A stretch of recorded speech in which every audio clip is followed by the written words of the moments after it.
یہ ہے بریلی کے تاجدار کا مقام۔ فتاوی رضویہ شریف میں جلد نمبر 28 میں سوال ہے اور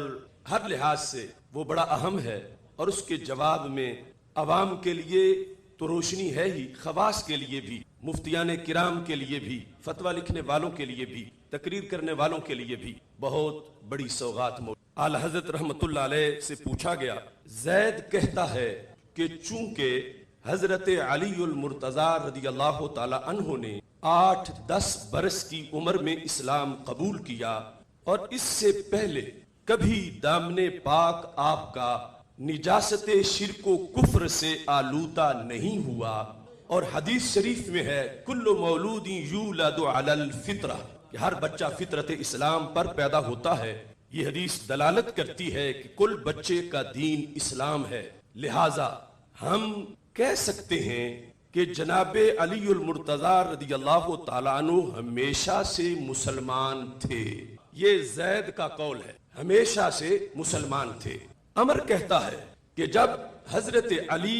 المرتضی رضی اللہ تعالیٰ عنہ کرم اللہ تعالیٰ وجہ نے 8-10 برس کی عمر میں اسلام قبول کیا تو یہ کہنا کہ آپ ہمیشہ سے مسلمان تھے محض غلط ہے۔ بینوا توجروا۔ الجواب قول زید حق، یعنی قول زید کیا تھا کہ حضرت مولا علی رضی اللہ تعالیٰ عنہ ہمیشہ سے مسلمان تھے۔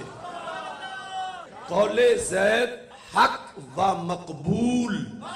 و زام امر باطل و مخذول، اور فرمایا کہ میں نے اس پر ایک پوری کتاب لکھی، المکانۃ الحیدریہ عن وصمۃ عہد الجاہلیہ۔ زید کا قول ہے، اس کے دلائل پر اعلی حضرت رحمت اللہ علیہ نے مکمل تصنیف فرمائی، اور عمر کا قول جو ہے وہ تشویش عام ذہنوں میں بھی آ سکتی ہے کہ جب یہ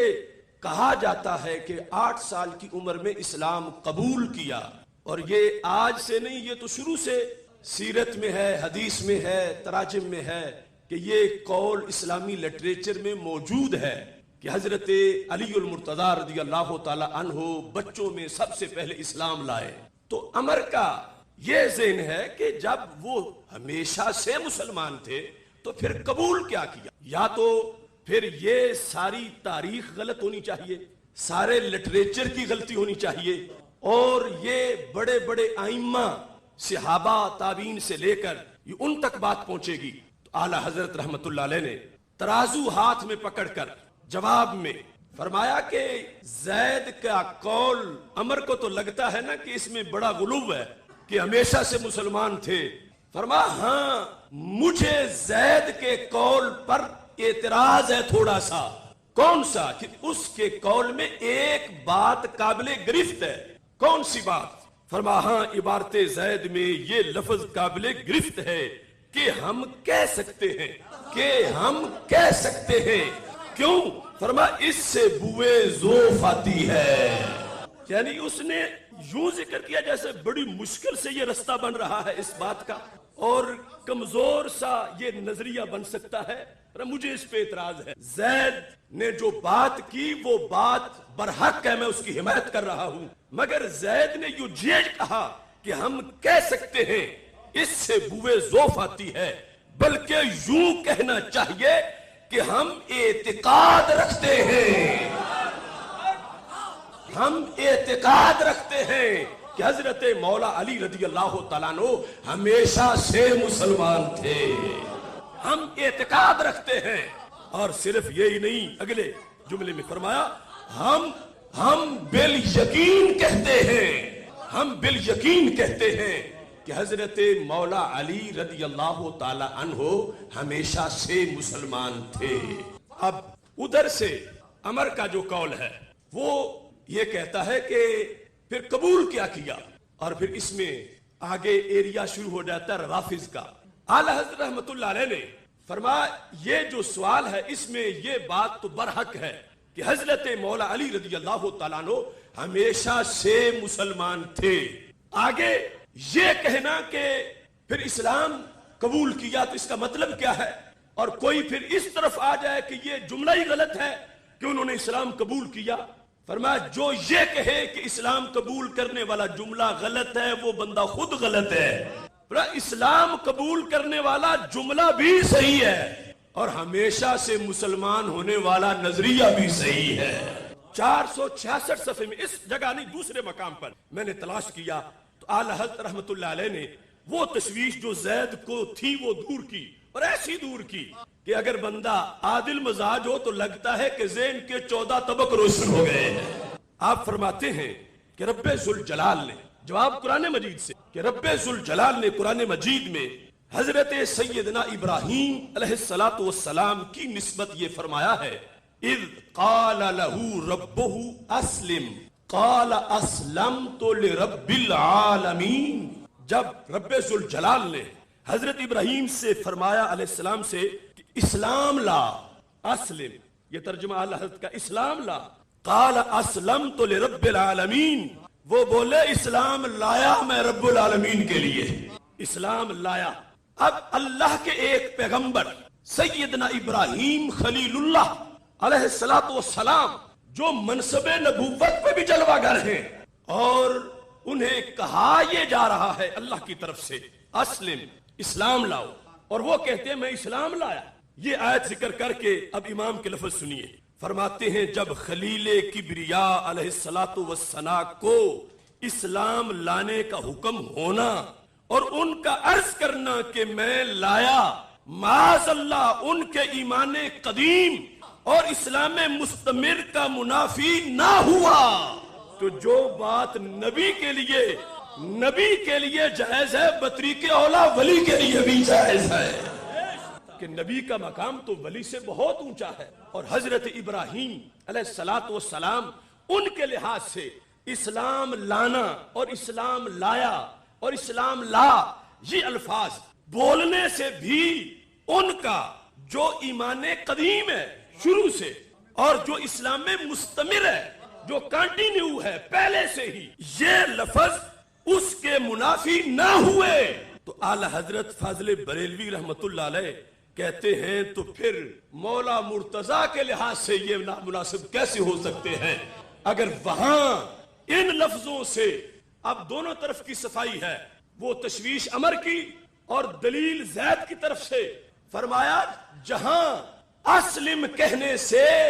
سیدنا ابراہیم علیہ السلام کے پہلے والے اسلام کی نفی نہیں ہوتی، تو مولا علی کو یہ کہنا کہ وہ اسلام لائے اس سے بھی ان کے ہمیشہ مسلمان ہونے کی نفی نہیں ہوگی۔ پھر تفضیلیوں کو بھی ایک دھکا دیا، کہنے لگے میں نے جو لکھا ہے اس سے جس طرح روافض کی نفی سامنے آئی، یوں ہی تفضیلیہ کا بھی وہ باطل خیال کہ جب مولا علی رضی اللہ تعالی عنہ ہمیشہ سے مسلمان تھے تو پھر ان کا نمبر پہلے چاہیے، پھر خلافت بلا فصل ان کی چاہیے، پھر ان کی فضیلت سب پر ماننی چاہیے۔ تو اعلی حضرت رحمت اللہ علیہ نے دلائل سے فرمایا جس طرح حضرت مولا علی رضی اللہ تعالی عنہ ہمیشہ سے مسلمان تھے، ایسے ہی حضرت صدیق اکبر رضی اللہ تعالی عنہ بھی ہمیشہ سے مسلمان تھے۔ یہ شرف حضرت مولا علی رضی اللہ تعالی عنہ کا جو اعلی حضرت رحمت اللہ علیہ نے اس انداز میں بیان کیا کہ حضرت مولا نے تو حضور مولا الکل سید الرسل صلی اللہ علیہ وسلم کے کنارے اقدس میں پرورش پائی، حضور صلی اللہ علیہ وسلم کی گود میں ہوش سنبھالا، آنکھ کھلتے ہی محمد الرسول اللہ صلی اللہ علیہ وسلم کا جمال جہاں آرا دیکھا، حضور ہی کی باتیں سنی اور عادتیں سیکھیں، یہ ساری چیزیں ان کے شرف میں بھی بیان کی، اور دوسری طرف فرمایا اس صدیق اکبر کا بھی کمال تو دیکھو کہ اعلان نبوت تک ادھر تو تھوڑی سی عمر گزری تھی اور ادھر بہت بڑا حصہ عمر کا گزر چکا تھا، اور صدیق نے پھر بھی اپنے دامن پہ کفر و شرک کا داغ نہیں لگنے دیا۔ ہر ایک کا اپنا اپنا مقام اور اپنی اپنی فضیلت ہے، اور اس سے میں اپنے کراس استدلال سے آپ کی توجہ ادھر بھی دلانا چاہتا ہوں کہ جب یہ صورتحال ہے، رابطہ قبر والے سے کرنے کا طریقہ کیا ہے؟ امریکہ نہیں کر سکتا، لیکن سائی وال کا مسلمان کر سکتا۔ سرکار طریقہ بتا کے گئے، اور اس حدیث کی سند پر ابن قیم جو ابن تیمیہ کے شاگرد کتاب الروح کے اندر انہوں نے کہا اس حدیث پر کوئی اعتراض نہ کرے اس کی سند پر۔ کیوں؟ کہتا ہے کہ اگر یہ بات کمزور ہوتی صحابہ اس پہ عمل کیوں کرتے؟ کہ ہمارے آقا صلی اللہ علیہ وسلم ارشاد فرماتے ہیں اذا مات احدکم، جب تم فوت ہو جائے، جنازہ ہو جائے، تدفین ہو جائے، پھر فرما فلیقم احدکم علی رأس قبرہ، ایک تم میں سے اس کی قبر کے سرانے کھڑا ہو، کہ سر کی طرف کھڑا ہونا ہے، تدفین کے بعد کھڑا ہونا ہے، مٹی ڈال دی گئی ہے، پھر فرمایا اس قبر والے کا نام لے کے اسے بلانا ہے، اور نام لے کے ایسے نہیں بلانا سنگل، ساتھ اس کی امی کا نام بھی لینا ہے۔ مثلا ایک بندے کا نام خالد ہے، امی اس کا نام زینب ہے، تو کہنا ہے یا خالد ابن زینب، اے خالد زینب کے بیٹے۔ سرکار فرماتے ہیں جب تم پہلی بار بلاؤ گے یسم ولا سن تو لے گا مگر جواب نہیں دے گا، دوبارہ کہو یا خالد ابن زینب، سرکار فرماتے ہیں یستوی جالس، اب قبر میں سیدھا ہو کے بیٹھ جا۔ تیسری بار کہو یا خالد ابن زینب، سرکار فرماتے ہیں اب بول بھی پڑے گا لیکن سنائی ہمیں نہیں دے گا، وہ جو چارپائی پہ لیٹا تھا تو نہیں سنائی دیا، اب تو قبر میں ہے، لیکن ہمیں اپنے کانوں کے سننے پہ اتنا یقین نہیں جتنا سرکار کے کانوں پہ یقین ہے۔ اب وہ بولتا ہے تو کہتا کیا ہے؟ فرمایا وہ کہتا ارشدنی رحمک اللہ، او میرے مرشد، ارشد مجھے گائیڈ کرو، خدا تجھ پہ رحم کرے، بلا رہے ہو تو مجھے لگتا ہے تم کچھ مجھے بتانا چاہتے ہو، یہ مشکل وقت ہے، منکر نکیر کی آمد ہے، یعنی وہ قبر میں جا کے بھی پچھلوں کو دعا دے رہا ہے۔ لوگ کہتے ہیں قبر والا دیتا کچھ نہیں، سرکار فرماتے وہ دعا دیتا ہے، بتاؤ اب کیا بتانا ہے بولو، تو سرکار فرماتے اب مکمل رابطہ بحال ہے، تم جو بولو گے وہ بولے گا، اب جو بولنا ہے وہ سرکار نے آگے لفظ بتائے ہیں لیکن ہیں عربی میں۔ سرکار فرماتے ہیں اس سے یہ بات کرو اذکر ما خرجت علیہ من الدنیا شہادت ان لا الہ الا اللہ وان محمد رسول اللہ صلی اللہ علیہ وسلم۔ اے خالد یاد کر اس عقیدے کو جس عقیدے پر رہتے رہتے تیری جان نکلی، یعنی تو نے مرنے سے پہلے گھنٹہ تو کیا ایک منٹ پہلے بھی وہ عقیدہ نہیں، تو ڈٹ کے رہا، روکی سوکی کھا کے تو نے عقیدہ آخری وقت تک بچایا، تو کامیاب ہو گیا اپنا سچا عقیدہ لے کے دنیا سے نکلنے۔ اب تو اس عقیدے کو یاد کر، پھر کیسے یاد کر؟ سرکار نے فرمایا اسے یہ کہو کہ تو نے ساری زندگی اللہ کو وحدہ لا شریک، تو نے ساری زندگی حضرت مصطفیٰ صلی اللہ علیہ وسلم کو آخری نبی اور آخری رسول مانا، تو نے قرآن کو امام مانا، تو نے اسلام کو دین مانا، یہ چار چیزیں سرکار نے فرمایا کہ تم نے اس سے یہ میری حدیث سنانی ہے۔ تو سرکار فرماتے ہیں اتنا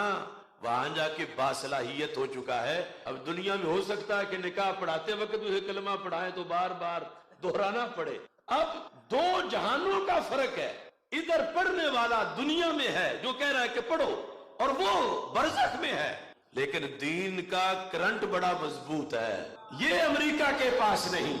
یہ ہے دین مصطفیٰ صلی اللہ علیہ وسلم۔ شرط یہ ہے کہ وہ قبر والا بھی مسلمان ہو اور بحر والا بھی مسلمان ہو، اور مسلمان ہونے کے ساتھ پھر یہ بھی ہو کہ قبر والے کو یا سے بلانے کو شرک نہ کہتا ہو، ورنہ تو یہ کہ اسے بخشواتا خود ہی نکاح توڑوا بیٹھے کہ اس نے شرکیہ جملہ بول دیا، اب وہ باہر سے بول رہا ہے، اندر سرکار فرماتے ہیں کہ وہ بولنا شروع ہو جاتا، اللہ ربی اللہ اللہ ربی محمد، اب یہ ورد کر رہا ہے اپنی کوٹھڑی، ادھر سے منکر نکیر۔ سرکار فرماتے ہیں جب وہ آ کے دیکھتے ہیں کہ یہاں تو پہلے ہی رونق لگی ہوئی ہے، یہ تو سوئے ہی نہیں، یہ تو بندہ جاگ ہی رہا ہے، ہم نے بٹھانا تھا آ کے اس کو، اور ہم نے آگے پھر سوال کرنا، یہاں تو سوال جو ہم نے کرنا تھا یہ جواب خود ہی پڑھ رہا، وہ چاروں جواب مسلسل باری باری پڑھ رہا ہے۔ تو سرکار فرماتے ہیں کہ فرشتے پھر رب سے رابطہ کرتے اس کا کیا کر، اس کا بھی امتحان کیسے ہوگا، یہ تو چوپی نہیں کر رہا، یعنی ہم پوچھیں تب جب یہ کوئی وقفہ کرے، تو سرکار فرماتے ہیں اللہ فرماتا ہے کہ اس ضرورت نے بس اس کی قبر میں جنت کا کھول دو۔ اس مقام پر صحابہ نے پھر سوال کی، پہلے جب یہ بات آئی تھی کہ بلانا یا سے اور بلانا قبر والے کو. تو اگر یہ آج والا دین ہوتا نا، کچھ لوگوں نے بنایا ہوا ہے جو مسجدوں کے محرابوں بھی یا کاٹتے سرکار کے نام کہ شرک ہو جائے گا. اگر اس طرح کی صورتحال اس وہاں ہو تو صحابہ کہتے یا رسول اللہ صلی اللہ علیہ وسلم طریقہ تو بڑی قیمتی آپ نے، لیکن یہ جو یا کے ساتھ بلانا ہے تو اس میں تو شرک ہو جائے گا. یعنی جن کے دین میں یا رسول اللہ صلی اللہ علیہ وسلم یا غوث کہنے سے نکاح ٹوٹ جاتا ہو، انہیں اگر یہ بات ہوتی تو صحابہ پہلے یہ مسئلہ حل کرواتے کہ ہم کہیں تو صحیح لیکن یا رسول اللہ جو کچھ ہم نے آپ سے پڑھا ہے اس میں تو یہ شرک ہے کہ جو قبر کا ہے بے جان ہے جسے یہ پتھر اور بت کہہ رہے ہیں ہم اسے آواز دیتے پھرے اے خالد جس کی ہڈیاں ہیں. لیکن صحابہ نے یہ سوال نہیں کیا کیونکہ انہیں سرکار نے یہ والی توحید پڑھائی نہیں تھی کہ یا کہنا ناجائز ہو جاتا ہو. اس نبی کو یا رسول اللہ کہنا اس کا عالم کیا ہوگا جس کی امت میں 15ویں صدی کے رامے کو بھی قبر پہ کھڑے ہو کر یا رحمہ کہہ سکتے ہیں. صحابہ نے یہ نہیں سوال اٹھایا، اگلا اٹھا کہ یا رسول اللہ صلی اللہ علیہ وسلم یعنی یہ جو آپ نے فرمایا ہے کہ اس کی امی کا نام لے، شرط پوری نہ ہو سکے تو یعنی سرکار کو کتنا پسند ہے کہ ناگا نہیں ہونا چاہیے، یہ کام ہونا ضرور چاہیے. وہاں مشکل وقت ہے، منکر نکیر کی آمد ہے، پیچھے سے تم پوچھنے جاؤ ادھر سے امتحان ہو جائے جو کچھ ہونا ہے ہو جائے تو مجھے یہ منظور نہیں. اسی وقت تم نے بات کرنی ہے تو پھر حل کیا ہے؟ فَيَنْسُبُهُ إِلَىٰ أُمِّهِ حَوَّا، نام امی کا ہی لینا ہے، چھوٹی کا نہیں آتا تو بڑی امی کا لے لیں. اسے حوا کا بیٹا کہہ کے پکارو، اے خالد حوا کے بیٹے. سرکار فرماتے ہیں پھر بھی جاگ جائے گا. یہ ہے دین اور یہ اتنی بڑی سہولت کروڑوں امریکہ ایک قبر کے لیے بھی نہ کر سکے اور یہاں ہر مومن ہر قبر